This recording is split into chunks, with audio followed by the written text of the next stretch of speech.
انسان کی دو اہم ذمہ داریاں قرآن بیان کرتا ہے، صبار و شکور۔ مشکلات کے وقت صبر کرنا، مشکلات کے سامنے ہتھیار نہیں ڈالنا، مشکلات پر غالب آنا، اور شکور نعمتوں کے مقابل میں مغرور نہ ہونا، نعمتوں کی صحیح معرفت حاصل کرنا، پھر ان سے صحیح فائدہ اٹھانا، پھر اس نعمتوں کے دینے والے کے احسان مند ہونا، اس کا شکر ادا کرنا۔ شکر کے 3 مرحلہ: نعمتوں کی معرفت، نعمتوں سے صحیح فائدہ اٹھانا، اور نعمت دینے والے کی محبت اور احسان مندی کا اظہار کرنا اور زبان سے شکر ادا کرنا۔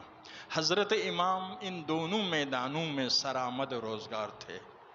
خدا ہر انسان سے چاہتا ہے، ہر مسلمان سے چاہتا ہے کہ صبار و شکور، مشکلات میں اگر صابر ہو گئے، اگر نعمتوں میں اگر شکور بن گئے، سب کے فردی زندگی میں، نجی زندگی میں، اجتماعی زندگی میں، سیاسی زندگی میں، عالمی زندگی میں مسائل حل ہو جائے گا۔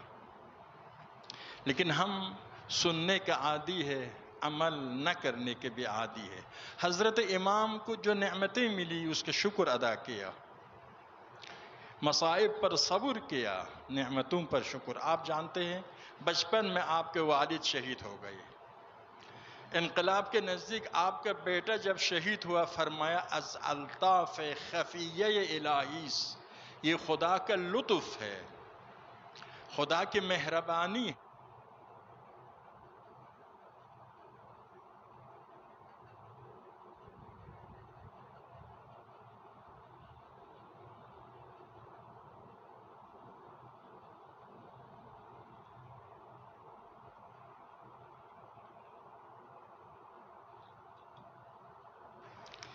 اور نعمتوں کی شناخت انتہائی اہم ہے۔ امام کی بہت اہم ایک نقطہ یہی ہے کہ نعمتوں کی شناخت کر لی۔ اسلام کی عظمت اپنی جگہ پر، اب اس کے اندر آپ جانتے ہیں معرفت نفس سب سے اعلیٰ معرفت ہے، یعنی آپ اپنے نفس، اپنی کمالات، اپنی صلاحیتوں کو پہچان لو، پھر آگے بڑھ سکتے ہیں۔ احساس کمتری میں مبتلا ہو تو آگے نہیں بڑھ سکتے ہیں۔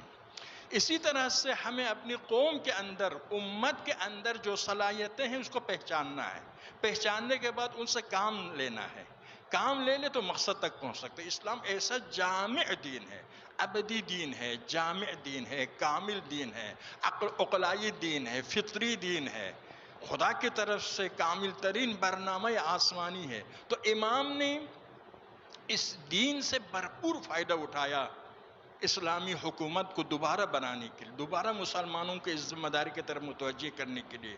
آپ دیکھیے خصوصاً وہ صلاحیتیں جو مذہب تشیع کے اندر تھا، کچھ تمام مسلمانوں کے درمیان مشترک، کچھ خصوصیات مذہب تشیع کے اندر، ان سب سے بھرپور فائدہ اٹھایا۔ مرجعیت یعنی ایک مرجع تقلید، اعلم مجتہد جامع شرائط کی تقلید کرنا ہر مسلمان پر واجب۔ اس سے صرف عورتوں کے خون کے بارے میں مسئلہ دریافت نہ کرے، عظیم ترین مسائل کے لیے مجتہد وقت کی تقلید کرے۔ ہر مسئلے میں مجتہد وقت کی تقلید ضروری ہے۔ امام یہی فرماتے تھے، مخصوص نہ کرو عورتوں کے ایام عادت کے ساتھ۔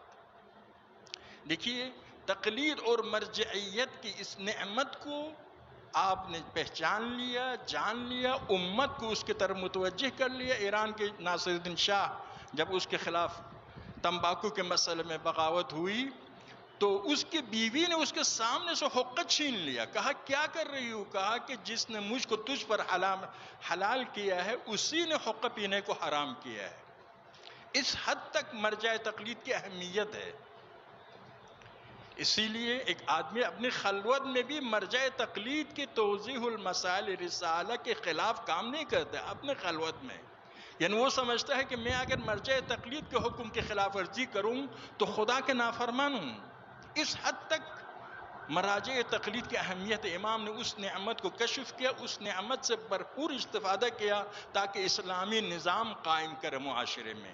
ولایت فقیہ، امام کے نائب ہے مرجع تقلید، امام کے نائب کس میں ہیں؟ صرف خمس میں نہیں ہے، اگرچہ خمس بہت عظیم نعمت ہے، ہمارے مراجع ہمارے علماء وقت کے حاکموں سے مستقل ہونے کے لیے اقتصادی طور پر مستقل ہونا انتہائی اہم ہے۔ اگر اقتصادی طور پر وابستہ رہے حاکموں کے ساتھ تو وہ حق کی بات نہیں کر سکیں گے، لیکن فرمایا امام کے نائب ہے، تو امام ائمہ نے سب سے زیادہ قربانی کس راہ میں دی ہے؟ حکومت اسلامی کے راہ میں دی۔ پیغمبر خدا جنگوں میں شرکت کرتے تھے، شہید ہونے کا خطرہ تھا یا نہیں تھا؟ پیغمبر کی جان دے رہے اسلام کے لیے، حکومت اسلام کے لیے۔ علی مرتضیٰ نے جنگوں میں حصہ لیا، جان کا خطرہ تھا، اگر شہید ہو جاتے تو حکومت اسلامی کے راہ میں، تو حکومت اسلامی کے بغیر اسلام پر عمل نہیں کر سکتے ہیں۔ وَأَعِدُّوا لَهُم مَّا اسْتَطَعْتُم مِّن قُوَّةٍ وَمِن رِّبَاطِ الْخَيْلِ، قرآن کی اس آیت پر حکومت اسلامی کے بغیر عمل کر سکتے ہیں۔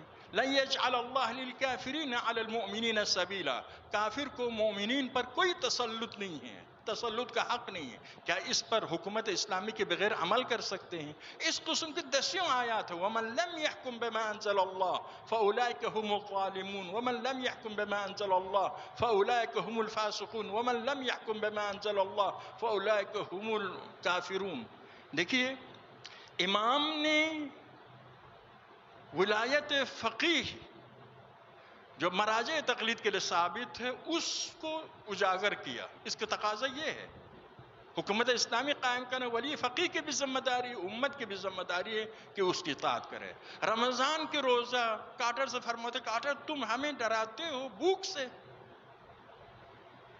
اقتصادی ناکہ بندی سے، ہم وہ قوم ہے جو رمضان میں روزہ رکھتے، سب کچھ ہوتے ہوئے نہ کھاتے ہیں نہ پیتے ہیں، تم ہمیں ڈراتے ہو جنگ سے، جس قوم کے پاس کربلا ہے اس کو تم جنگ سے ڈراتے ہو۔ حسین تمام علم و معرفت کے باوجود آئے کربلا میں ٹکڑا ٹکڑا ہونے کے لیے، اسلام کے اعلیٰ اہداف کے لیے۔